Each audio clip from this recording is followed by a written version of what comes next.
আমরা যদি মুসলমান হয়ে থাকি, দল তো পরে, কে আওয়ামী লীগ কে বিএনপি ওটা তো পরে হিসাব। আগে হইলো ইসলাম, পরে হলো রাজনীতি। আগে হলো ইসলাম, পরে হইলো আমরা বাঙালি জাতি, ঠিক কিনা বলেন? আর যারা কেউ যদি বলে আমরা আগে বাঙালি জাতি পরে ধর্মের পরিচয়, সে মুরতাদ হয়ে গেছে, ঠিক কিনা বলেন? কাজেই নেতাদের সামনে কথাবার্তা হিসাব করে বলতে হবে। কথা বলেন না কেন? কাউকে ছাড় দেওয়া হবে না।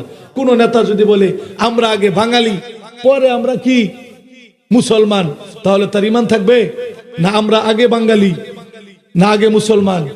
আমরা আগে মুসলমান। সর্বপ্রথম ধর্মের পরিচয় হবে মানুষের, এরপরে হবে জাতের পরিচয়। আপনি বাংলাদেশি না হিন্দুস্তানি না পাকিস্তানি, ওইটা হইলো পরে, না লন্ডনী, ওইটা হইলো পরে। আগে হবে আপনি কি একজন মুসলমান, আপনার জাতির পিতা হযরত মুহাম্মদ সাল্লাল্লাহু আলাইহি সাল্লাম না হযরত ইব্রাহিম আলাইহিস সালাম না জাতির পিতা বঙ্গবন্ধু? কোনটা? জাতির পিতার নাম কি? ইব্রাহিম আলাইহিস সালাম। এখন যদি আপনি বলেন না জাতির পিতা বঙ্গবন্ধু, তাহলে কি আপনার ঈমান আছে? কথা বলেন না কেন? আছে।